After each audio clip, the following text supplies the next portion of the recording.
കർത്താവിൻ്റെ വചനം പറഞ്ഞു എന്താണ്? ജഡത്തിൻ്റെ വ്യാപാരങ്ങളെ ആത്മാവിൽ നിഹനിക്കുവിൻ. Praise the Lord. ഹല്ലേലൂയ. റോമ 8:13 വചനമാണ്. എന്താ? ജഡത്തിൻ്റെ വ്യാപാരം കൂടിയ നമ്മുടെ ഉള്ളിലായാലും ശരി പുറത്തായാലും ശരി അതിനെ കൗൺട്രാക്ട് ചെയ്യണത് എങ്ങനെയാണ്? ആത്മാവിൽ നിഹനിക്കുക. ആത്മാവിൽ. അപ്പം നമ്മളെന്ത് ചെയ്യണം? ആത്മാവിൽ വളരണം. ഭർത്താവിന് മദ്യപാനം വ്യഭിചാരം കൂടിയാൽ നമ്മളെന്ത് ചെയ്യണം? അതായത് ചിലർ പറയുമ്പോൾ നിങ്ങളിങ്ങനെ തോന്നിവാസം കഴിഞ്ഞാലുണ്ടല്ല എനിക്കറിയാം എന്താ ചെയ്യേണ്ടതെന്ന്. എന്താണ്? ആത്മഹത്യ ചെയ്യുക അല്ലെങ്കിൽ വേറെ പുരുഷന്മാർക്ക് പോകുന്ന ഇവർ പറയണത്.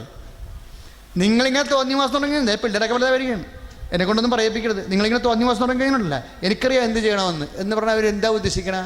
അവരുദ്ദേശിക്കണത് എന്താണെന്ന് വെച്ച് കഴിഞ്ഞാൽ ഒന്നെങ്കിൽ ഒരു ആത്മഹത്യ ചെയ്യുമെന്ന്, അല്ലെങ്കിൽ അവർ വേറെ പാവ വഴികൂടി പോകുന്ന കാര്യം. പോകാൻ വേണ്ടിയല്ല, മറിച്ച് അങ്ങനെ പറഞ്ഞ ഭർത്താവിനെ വിരട്ടി നിർത്താനാണ്. ഇതൊക്കെ എല്ലാം ഈ കഞ്ഞിക്ക് കിട്ടിയിരിക്കുന്ന വെള്ളത്തിൽ കുളിക്കേണ്ടി വരും. അത് കരിയില്ല. അതല്ല എൻ്റെ ശാശ്വതം. അതാണ് കർത്താവിൻ്റെ വചനം പറഞ്ഞത്. എന്താണ്? ജഡത്തിൻ്റെ വ്യാപാരം കൂടിയാൽ ആത്മാവിൽ അതിനെ നിഹനിക്കണം. 8:13 റോമ 8:13. അപ്പോൾ എന്ത് ചെയ്യണം? ഇപ്പം ജീവിതമംഗൾ വൈഫ് ഫോർ ഹസ്ബൻഡ് ആരും ആയിക്കൊള്ളട്ടെ, ആർക്കെങ്കിലും ജഡത്തിൻ്റെ വ്യാപാരം കൂടിയാൽ നമ്മളെന്ത് ചെയ്യണം? അപ്പോൾ ആത്മാവിൻ്റെ വ്യാപാരം പടിപടിയായിട്ട് കൂട്ടണം. പ്രീഡിയോ. അതാണ് നിക്കഡേമൂസിനെ കണ്ടപ്പോൾ കർത്താവ് പറഞ്ഞില്ലേ, നിക്കഡേമൂസിനെ കണ്ടപ്പോൾ ആ വല്യപ്പൻ വന്നില്ലേ, അയോധ്യനായ ഒരു മനുഷ്യൻ, ഭയങ്കര റബ്ബിയായിരുന്ന ആൾ. കർത്താവിനെ രാത്രി കാണാൻ വന്നപ്പോഴേ കർത്താവ് എന്താ പറഞ്ഞത്? വന്നപ്പോൾ തന്നെ ആ മനുഷ്യൻ ഈശോനോട് പറഞ്ഞത് എന്താ? ഈ ജീസസ്, നീ ദൈവം നിൻ്റെ കൂടെ ഇല്ലെങ്കിൽ സത്യമായിട്ട് നീ ചെയ്യണ കാര്യം ചെയ്യാൻ ആർക്കും പറ്റത്തില്ല. ഫരിസേയൻ്റെ ആളായിരുന്നു, വലിയ ആളായിരുന്നു. അങ്ങനെ പക്ഷെ ഫരിസേയന്മാരെല്ലാം ഈശോക്കെതിരായ കാരണം ഇങ്ങേർക്ക് ഒറ്റക്ക് പകൽ വരാൻ പറ്റാത്തത് കൊണ്ട്, പക്ഷേ ഈശോയുടെ സത്യം ഉണ്ടെന്നും ദൈവമാണെന്നും അറിയാവുന്നതുകൊണ്ട് അങ്ങനെ രാത്രി വരികയാണ്. അങ്ങനെ എന്താ പറയണത്? ജീസസ്, ദൈവം നിൻ്റെ കൂടെ ഇല്ലെങ്കിൽ നീ ചെയ്യണ ഈ അടയാളം ചെയ്യാൻ ആർക്കും പറ്റത്തില്ല. യോഹന്നാൻ 3:2 പറയണത്. അപ്പോഴും കർത്താവ് ഉടനെ തിരിച്ചു പറയും എന്താ? വീണ്ടും ജനിക്കണില്ലെങ്കിൽ ആർക്കും ദൈവരാജ്യം പ്രവേശിക്കാൻ പറ്റത്തില്ല. അപ്പോൾ നിക്കോദേമോസ് ചോദിക്കും, കർത്താവേ, എനിക്ക് ഇത്രയും 10-70 വയസ്സായി, ഇനി ഞാൻ എൻ്റെ അമ്മയുടെ ഉദരത്തിലിട്ട് എങ്ങനെ പ്രവേശിക്കും? അതെങ്ങനെ വീണ്ടും ജനിക്കണമെന്ന് ചോദിക്കും. അപ്പോൾ കർത്താവ് പറയും, നീ വേദപണ്ഡിതനാണല്ലോ, നിനക്കറിയില്ലേ എന്താണ്? ജഡത്തിൽ നിന്ന് ജനിക്കണത് ജഡവും ആത്മാവിലും ജനിക്കണത് ആത്മാവുമാണെന്ന്. Praise the Lord. അപ്പം അതിന് 2 ജനനം വരുന്നുണ്ട്. എന്താണ്? ജഡത്തിൽ നിന്ന് ജഡൻ 3:6 യോഹന്നാൻ്റെ സുവിശേഷം. എന്താ? ഒന്ന് പറഞ്ഞ, ജഡത്തിൽ നിന്ന് ജനിക്കണത് ജഡവും ആത്മാവിൽ നിന്ന് ജനിക്കണത് ആത്മാവുമാണ്. Praise the Lord. അപ്പം ജഡത്തിൽ നിന്ന് ജഡം ഇങ്ങനെ ജനിച്ചോണ്ടേ ഇരിക്കും. അപ്പം നമ്മളെന്ത് ചെയ്യണം? നമ്മളും ജഡത്തിൽ നിന്ന് ജഡം ജനിപ്പിച്ചുകൊണ്ടിരിക്കണമല്ല, നമ്മൾ ആത്മാവിൽ നിന്ന് ആത്മാവിലേക്ക് ജനിച്ചുകൊണ്ടിരിക്കണം. ഇതിൻ്റെ പ്രതിരോധം അതാ. ദമ്പതികൾ മനസ്സിലാക്കണേ. അതായത് ഇതിൻ്റെ പ്രതിരോധം അതാണ്. അല്ലാതെ നമുക്ക് വേറെ എല്ലാം ഇതുപോലെ നമ്മൾ ഇരുട്ടുകൊണ്ട് ശരിക്കും കണ്ണടച്ച് ഇരുട്ടാക്കണ പോലെ ഇരിക്കും. എന്താ? ജഡത്തിൽ നിന്ന് ജഡം ജനിക്കാൻ തുടങ്ങിയ ഇപ്പം മകൻ്റെ കഞ്ചാവായാലും ശരി, അവൻ്റെ കള്ളക്കേസും പോലീസ് വഴക്ക്, നിങ്ങളനുസരിക്കാത്ത തള്ളേ അമ്മയെന്ന് പറഞ്ഞ് തള്ളേന്നൊക്കെ വിളിച്ച ആ രീതിയിൽ അവൻ പോവുകയാണ്. അപ്പനേക്കാളും അമ്മയെക്കാളും വലുത് അവൻ്റെ ലൈൻ കേസാണ്, ഇല്ലേ? ഇപ്പം ഈ പിള്ളേരെങ്ങനെ ചെയ്യുന്ന പോലെ ലൈനിൽ പെട്ട് കഴിഞ്ഞാൽ പിന്നെ അപ്പനെയും വേണ്ട, അവർക്ക് അമ്മനെയും വേണ്ടല്ലോ. കാര്യം എന്താണ്? അവിടെ ഹൃദയം അന്ധമായി പോവല്ലേ. ഹൃദയം അന്ധമാകണം കൊണ്ട് അങ്ങനെ വരണത്. ഇപ്പം പെൺപിള്ളേരാണെങ്കിൽ പോലും എനിക്ക് സത്യം ആൺപിള്ളേരെക്കാൾ കൂടുതൽ പേടി പെൺപിള്ളേരോടാണ്. പെൺപിള്ളേരും പോയി എന്തെങ്കിലും അലപരാധി കേസിലായി കഴിഞ്ഞാൽ പിന്നെ അവരാദ്യം അവരെ വെറുപ്പോടെ നോക്കണ ആരായിരിക്കും? അമ്മനെയായിരിക്കും നോക്കണത്. അവരുടെ വൈരാഗ്യം, കാരണം അവർക്ക് ഇങ്ങനെ ഈ മുഖഭാവം കയറി കഴിഞ്ഞാൽ അവരാദ്യം അവരുടെ ഗൺ പോയിന്റിൽ കൊണ്ടുവരണം അമ്മേനെയൊക്കെ കൊണ്ടുവരണത്. അപ്പനെ സെക്കൻഡേ കൊണ്ടുവരത്തുള്ളൂ. അവൾ വെറുക്കണത്, ഈ പ്രേമത്തിൽപ്പെട്ട് പനിപിട്ടവരൊക്കെ പെൺപിള്ളേരെല്ലാം വെറുക്കണതാര്? അമ്മേനെയാണ് വെറുക്കണത്. അതിൻ്റെ ഭവിഷ്യത്ത് ബലിയാടാകണതുണ്ട്. മകളുടെ വഴിപിഴച്ച ജീവിതത്തിൻ്റെ ബലിയാടാകാൻ പോണതാരാണ്? അമ്മയായിരിക്കും. അമ്മയാണ് ഇന്നുവരെ. അപ്പോഴേ മകളിൽ ഇങ്ങനെ ജഡം ജനിച്ചിരിക്കാൻ, ജഡം ജനിച്ചവളുടെ അവസ്ഥ എന്താണ്? യാക്കോബ് 1:15 വർക്കൗട്ട് ചെയ്യും. യാക്കോബ് 1:15 വർക്കൗട്ട് ചെയ്യും. എന്താണ്? ദുർമോഹം അല്ലേ? ദുർമോഹം അല്ലേ? ദുർമോഹം ഗർഭം ധരിച്ച് പാപത്തെ പ്രസവിക്കുന്നു. പാപം പ്രസവിച്ചുകൊണ്ട് വെറുതെ കിടക്കും അവിടെ. അതിങ്ങനെ വളർന്നുകൊണ്ടിരിക്കുമെന്ന്. പൂർണ്ണ വളർച്ച എത്തുമ്പോൾ മരണത്തെ ജനിപ്പിക്കുന്നുവെന്ന്. പോരെ? യാക്കോബിൻ്റെ ലേഖനമാണ് 1:15. എന്താണ് ഇത്? ദുർമോഹത്തിലാണല്ലോ വരണത് ഈ സംഭവം. എന്താണ്? കണ്ണിൻ്റെ ദുരാശ, ശരീരത്തിൻ്റെ ദുരാശ, ജീവിതത്തിൻ്റെ അഹന്ത, സുഖലോലുപത, മധ്യാസക്തി, ജീവിത വ്യഗ്രത. അതല്ലേ 11:21-34 ലൂക്കായുടെ സുവിശേഷം. അതേ സുഖലോലുപത, മധ്യാസക്തി. മധ്യാസക്തി എന്ന് പറയുമ്പോൾ മധ്യാസക്തി മാത്രമല്ല, ജഡിക ആസക്തി എല്ലാം അതിനകത്തുണ്ട്. പ്രേമമൊക്കെ ആസക്തിയല്ലേ? പ്രേമം ആസക്തിയല്ലേ? ഇപ്പോൾ ഫേസ്ബുക്കിലൊക്കെ വരുന്നുണ്ടല്ലോ ഫോൺ വഴി ബന്ധപ്പെടണമെന്ന്. ശാരീരിക ബന്ധം ഫോൺ വഴി. അതായത് ഈ ടീനേജേഴ്സ് ഉൾപ്പെടെയുള്ള ആൾക്കാർ കാട്ടിക്കൂടുന്ന ലൈംഗിക വൈകൃതങ്ങൾ പുതിയ പുതിയ അധ്യായങ്ങൾ വരികയാണ് ഇപ്പോഴും. ഫോൺ വഴി ബന്ധപ്പെടുന്നു ശാരീരിക ബന്ധം. പതുക്കെ ഇടുന്നുണ്ട് ഫോൺ എവിടെയെങ്കിലും ചെയ്യുമ്പോൾ ഓർക്ക് സംഗതി പിശകാണെന്ന് സംഭവം. അതിങ്ങനെ വരുന്നത് അതായത് ആസക്തിയാണ് ആ സംഭവം. ആസക്തി എന്താണ്? ലൂക്ക 21:34-35. എന്താണ് 34? എന്താ പറയണത്? കണ്ണിൻ്റെ സുഖലോലുപത, മദ്യാസക്തി, അതായത് ശരീരത്തിൻ്റെ ജഡികാസക്തി, ജീവിത വ്യഗ്രത കൊണ്ടെന്ത് പറ്റും? എന്നിവയാ ഹൃദയം അന്ധമാകുമെന്ന്. അപ്പനെ അറിയത്തില്ലല്ല, ഇല്ലേ? ഹൃദയം അന്ധമായി പോവും. പ്രേമത്തിൻ്റെ ആസക്തി എന്താണ്? കാമത്തിൻ്റെ ആസക്തിയായിട്ടല്ലേ വരണത് അവസാനം. അപ്പം എന്ത് വരാൻ പോണത്? ഹൃദയം അന്ധമാകും. അപ്പം അമ്മയെ തിരിച്ചറിയത്തില്ല. നിങ്ങളെന്നൊക്കെ വിളിക്കും ഉടനെ കയറി. പിന്നെ നിങ്ങൾക്ക് എന്താ ചെയ്യാൻ പറ്റണം ചെയ്യുമെന്ന് പറയും. അവൻ പറയണത് മാത്രമേ അവൾ കേൾക്കത്തുള്ളൂ. ജാതി നോക്കത്തില്ല, മതം നോക്കത്തില്ല. എന്താ കാര്യം? ജാതി നോക്കത്തില്ല. ഇപ്പം നമ്മുടെ പിള്ളേരെ പല പിള്ളേരും മുസ്ലിങ്ങളുമായിട്ട് കമ്പനി ആയിട്ടുണ്ടല്ലേ, ഇല്ലേ? ഒന്ന് ശ്രദ്ധിച്ചു നോക്കിക്കേ. ഞാൻ ഓർക്കണം, ദൈവമേ തന്നില്ലെങ്കിൽ തന്നിട്ടുണ്ട്, ഈ ആൺപിള്ളേരെ തന്നാൽ മതി എന്നാണ് ഇപ്പം പ്രാർത്ഥിക്കുന്നത്. ഇപ്പം സഭയും സമുദായവും ഒക്കെ നാറ്റക്കേസാകാൻ പോണ പെൺപിള്ളേരെ വഴിയാണ്. എല്ലാ പെൺപിള്ളേരും ഞാൻ കാടടച്ചൊന്നും പറയണില്ല. എന്നാൽ എനിക്ക് ഭയങ്കര പേടിയായി വരുന്നുണ്ട്. ഓരോ ദിവസവും അമ്മമാരുടെ കരകച്ചിൽ ഇങ്ങനെ ഉയരുകയാണ്. ശരിക്കും പറഞ്ഞ്. അതായത് ഏറ്റവും വഷള്, ആത്മാർത്ഥത ഇല്ലാത്തത്, സത്യസന്ധത ഇല്ലാത്തത് ആ പെൺപിള്ളേരാണ് ശരിക്കും. കാര്യം ഒരു സെക്കൻഡ് കൊണ്ട് ഏതെങ്കിലും ഒരു വായി നോക്കി ഒരു മൊബൈൽ വാങ്ങിച്ചു കൊടുത്താൽ പിന്നെ ഇത്രയും നാൾ ജീവൻ കൊടുത്ത് വളർത്തിയ അപ്പൻ ആരുമല്ലല്ലോ, അമ്മ ആരുമല്ലല്ലോ. ഞാൻ ഓർക്കരുത് ഇങ്ങനെ സാധിക്കണം എന്നാണ്. എന്താ കാര്യം? കർത്താവ് പറഞ്ഞിട്ടുണ്ട്, ഹൃദയം അന്ധമായി പോവും. എന്താ? സുഖലോലുപത, മദ്യാസക്തി, ജീവിത വ്യഗ്രതയാൽ ഹൃദയം അന്ധമാകും. കണ്ണ് തന്നെ അന്ധമായാൽ നടക്കാൻ പാടാണ്. ഹൃദയം അന്ധമായാൽ ദൈവത്തിനെ പോലും കാണാൻ പറ്റത്തില്ല, അല്ലേ? അത് ലൂക്ക 21:34 അതാണ്. ഹൃദയം അന്ധമാകും. അപ്പം നിൻ്റെ മകനെ ഇങ്ങനെ പോയി ചതിപ്പോയി ചാടിക്കഴിഞ്ഞിട്ട് അവർ സംസാരിക്കണമെന്നും പറയണമെന്നും നമുക്ക് മനസ്സിലാവത്തില്ല.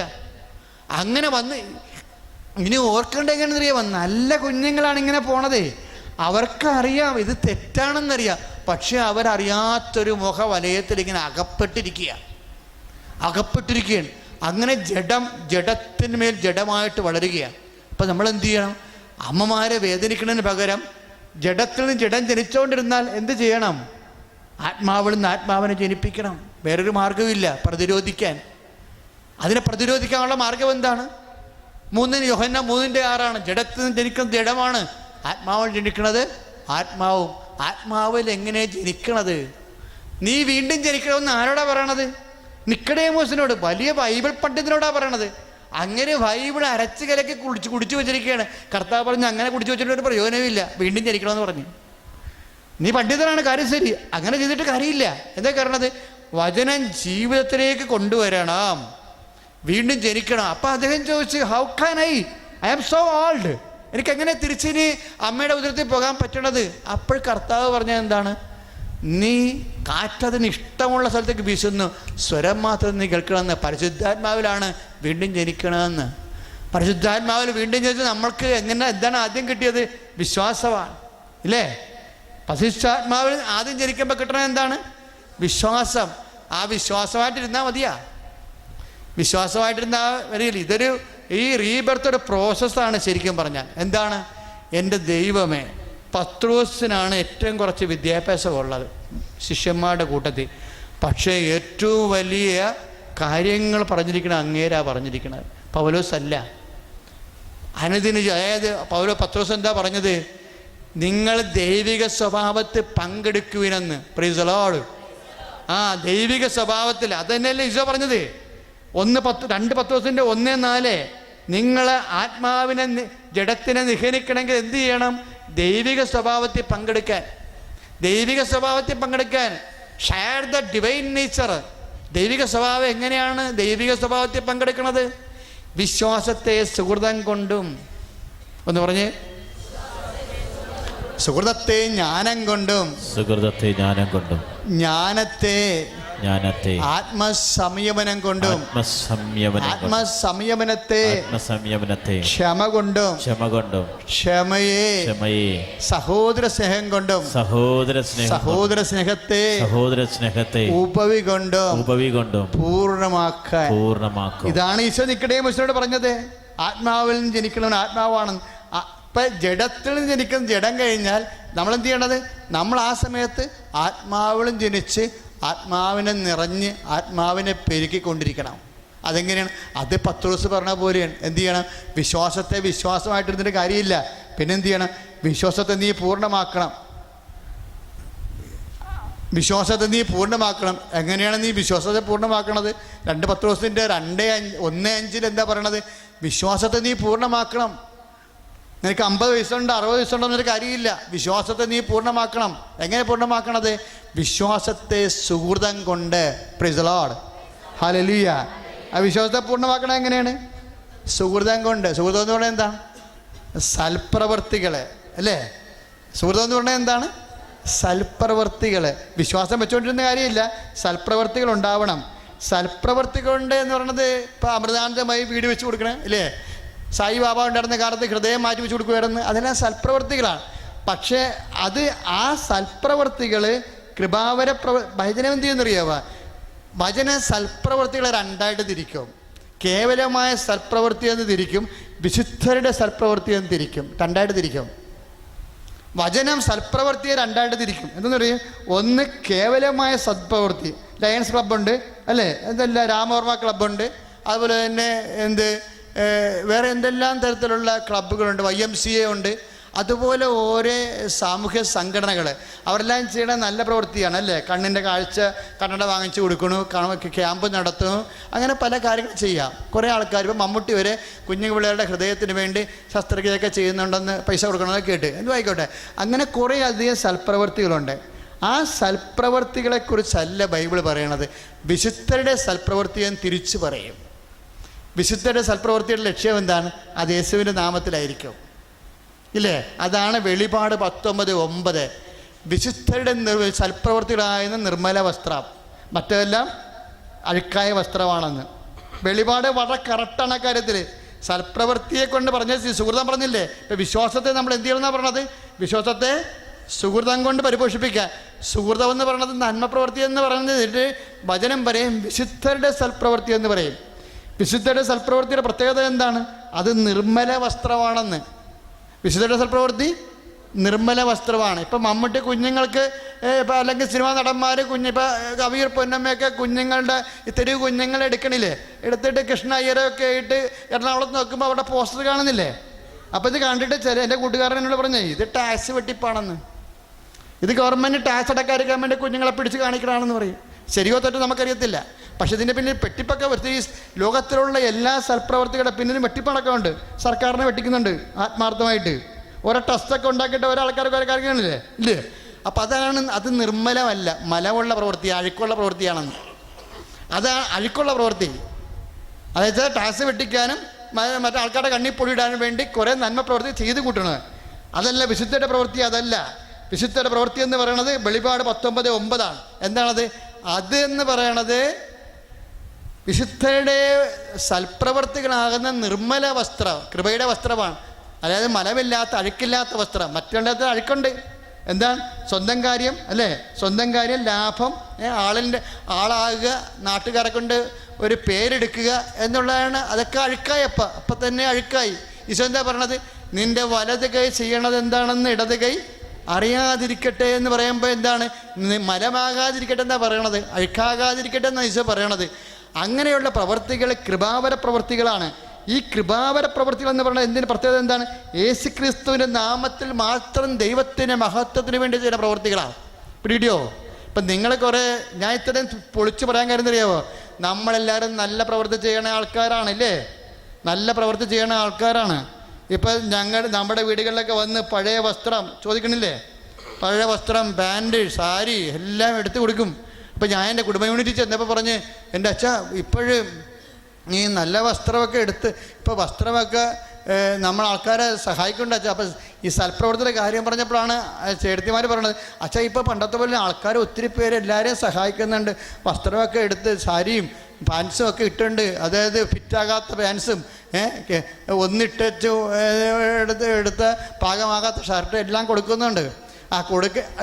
ആരാ വന്ന് എടുക്കണത്? ബംഗാളി, ആന്ധ്ര അല്ലേ, അതുപോലെ തന്നെ തമിഴ് നാട്ടുകാർ ഒക്കെ വന്നെടുക്കല്ലേ.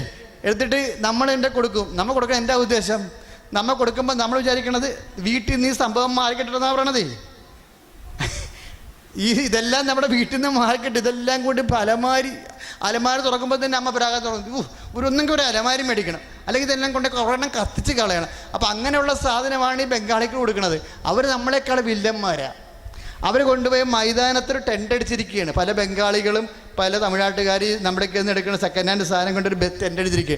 എല്ലായിടത്തു നിന്ന് അവർ കെട്ടുകണക്ക് കൊണ്ടുപോയിട്ട് അവിടെ ഇട്ട് തിരിയും. അതിനകത്ത് നല്ലത് മാത്രം എടുത്തിട്ട് ബാക്കി അവർ കത്തിച്ച് കളയും. നല്ല എടുത്തിട്ട് ബ്ലീച്ച് ചെയ്തിട്ട് രണ്ടാമത് അവർ പാക്ക് ചെയ്തിട്ട് നമുക്ക് തന്നെ കൊണ്ടുതരും 150 രൂപക്ക്. അവർ കേരളത്തിൽ താമസിക്കുകയാണ്. അതൊരു ബിസിനസ്സാണത്. അവരവരുടെ എന്ത് ഗാലക്സി എന്നാ ഡീലക്സ് എന്നൊക്കെ ഒരു സ്റ്റിക്കറൊക്കെ അടിച്ചിട്ട് വീണ്ടും നമുക്ക് തന്നെ തരും കൊണ്ടുവന്ന്. അതൊരു ബിസിനസ്സാണ്. ഇങ്ങനെ എന്തെല്ലാം പ്രവർത്തികൾ ലോകത്ത് നടക്കുന്നത്, ഇതൊന്നും സൽപ്രവൃത്തിയല്ല. അതായത് ലാഭേച്ഛയില്ലാതെ, സ്വന്തം മഹത്വമില്ലാതെ ദൈവത്തിൻ്റെ മഹത്വത്തിന് വേണ്ടി യേശു ക്രിസ്തുവിൻ്റെ നാമത്തിൽ ചെയ്യുന്ന സാക്ഷ്യപ്രവൃത്തികളാണ് വിശുദ്ധരുടെ സുഹൃതമെന്ന് പറയണത്. വിശ്വാസത്തെ നീ പരിപോഷിപ്പിക്കണമെങ്കിൽ നീ ആത്മാവിൽ നിന്ന് ആത്മാവിലേക്ക് ജനിക്കണമെന്ന് പറഞ്ഞില്ലേ അല്ലേ? അതെന്താണ്? അതിൽ 2 പത്രോസിൻ്റെ 1:5 അനുസരിച്ച് കൊണ്ട് വിശ്വാസത്തെ സുഹൃതം കൊണ്ടും ദൈവത്തിൻ്റെ നാമത്തിന് മഹത്വം ഉണ്ടാക്കുന്ന സാക്ഷ്യപ്രവൃത്തി കൊണ്ട് വിശ്വാസത്തെ പൂർണ്ണമാക്കണം. വിശ്വാസത്തെ സുഹൃതം കൊണ്ടും, സുഹൃതത്തെ എന്താണ്? ജ്ഞാനം കൊണ്ടും. എന്താണ്? സുഹൃതം അഭ്യസിച്ചുകൊണ്ട് വരുന്ന സമയത്ത് നമുക്ക് ജ്ഞാനം ഉണ്ടാവണം. എന്താണ്? ദൈവം ഒരു കാര്യം നടക്കുമ്പോൾ എന്ത് നടക്കുന്നു എന്നല്ല, എന്തിനു വേണ്ടി നടക്കുന്നു. എല്ലാത്തിൻ്റെയും പിന്നിൽ ഒരു വിശ്വാസത്തിൻ്റെ വഴികളിൽ ജ്ഞാനമില്ലെങ്കിൽ നമ്മൾ ഇപ്പം എൻ്റെ മൊബൈൽ കത്തിപ്പോയെന്ന് ഞാൻ പറഞ്ഞില്ലേ? അപ്പം ഞാൻ പറഞ്ഞ് അത് ദൈവവചനമായി പോയല്ല എന്ന് ഞാൻ പറഞ്ഞു. അതാണ് ജ്ഞാനം. എന്താ? മൊബൈൽ കത്തിപ്പോയത് ദൈവവചനമാണ്. എന്താ കാര്യം? ഞാൻ എല്ലാവരുടെയും ഫോൺ എടുക്കാൻ വേണ്ടിയാണ് ഈശോ ആഗ്രഹിക്കണത് അല്ലേ? വേദനപ്പോഴും ആളെന്തരം നോക്കിയിട്ട് അവിടെ ഉള്ള നമ്പറുള്ളവരുടെ മാത്രം, പേരുള്ളവരുടെ മാത്രമല്ല, എല്ലാവരുടെയും എടുക്കാനാണ് അത് ആഗ്രഹിക്കുന്നത്. അപ്പോൾ അത് 103-ാം സങ്കീർത്തനം 7-ാം വാക്യമാണത്. എന്താ 103:7 പറയണത്? മോശക്ക് തൻ്റെ വഴികളും ഇസ്രായേൽ ജനത്തിന് തൻ്റെ പ്രവർത്തികളും വെളിപ്പെടുത്തിയെന്ന്. ഇസ്രായേൽ ജനത്തിന് ദൈവം പ്രവർത്തി എന്ത് ചെയ്തെന്ന് പറയും. മോശയോട് എന്ത് പറയും?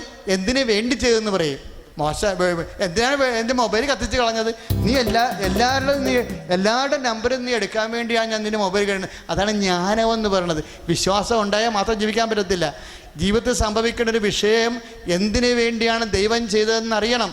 പരിശുദ്ധാത്മാവ് നിറഞ്ഞാൽ മാത്രമേ ജീവിതത്തിൽ വരുന്ന ദുരന്തങ്ങളോ അല്ലെങ്കിൽ സങ്കടങ്ങളോ ദൈവം എന്തിനു വേണ്ടി ചെയ്തെന്ന് നമുക്ക് പരിശുദ്ധാത്മാവ് പറഞ്ഞു തരത്തുള്ളൂ. അതുകൊണ്ട് പത്രോസ് പറയണത് വിശ്വാസത്തെ ജ്ഞാനം കൊണ്ടും, ജ്ഞാനത്തെ എന്ത് ചെയ്യണം?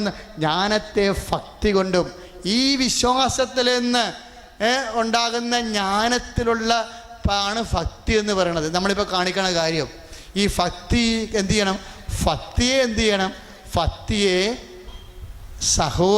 ഭക്തിയെ ആത്മസംയമനം കൊണ്ടും. തീർന്നില്ല.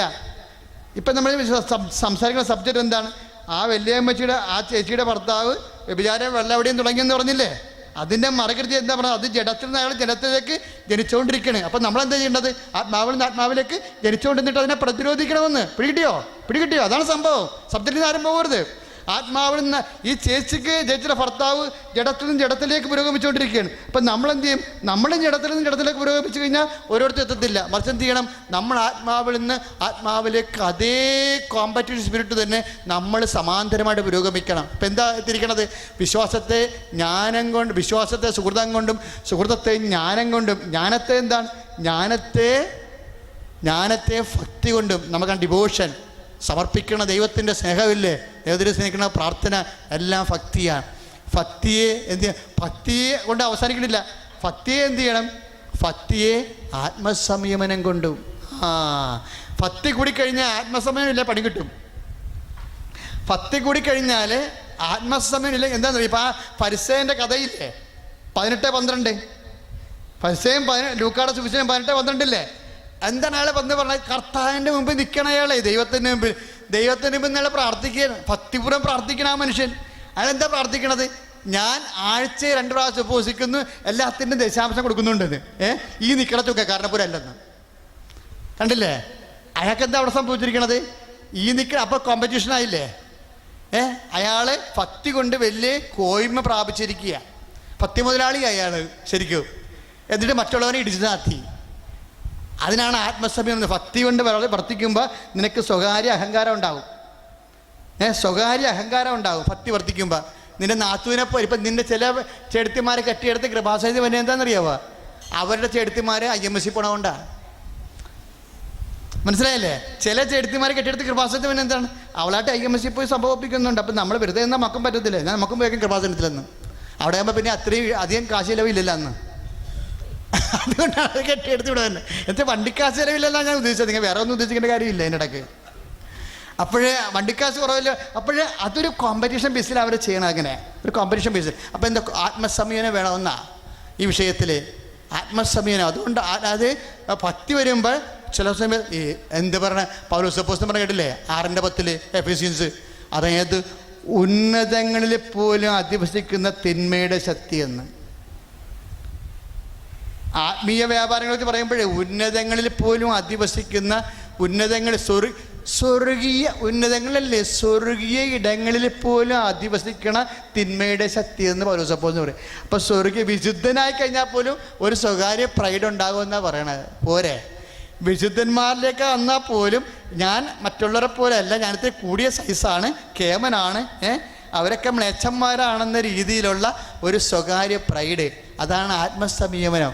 ആത്മസംയമനത്തെ എന്ത് ചെയ്യണം? ആത്മസംയമനം കൊണ്ട് നിൽക്കണില്ല, ആത്മസംയമനത്തെ ക്ഷമ കൊണ്ടും. ആത്മസംയമനം ഒരു ടെമ്പററി പരിപാടിയാണ്, വൺ ടൈം പ്രോഗ്രാമാണ്. പെട്ടെന്നൊരു വിഷയം ഉണ്ടായി, ആത്മസംയമനം കാണിച്ച് ഇറ്റ് ഈസ് ഗോൺ. പക്ഷേ പിന്നെയും വഴുമ്പോൾ എന്ത് ചെയ്യണം?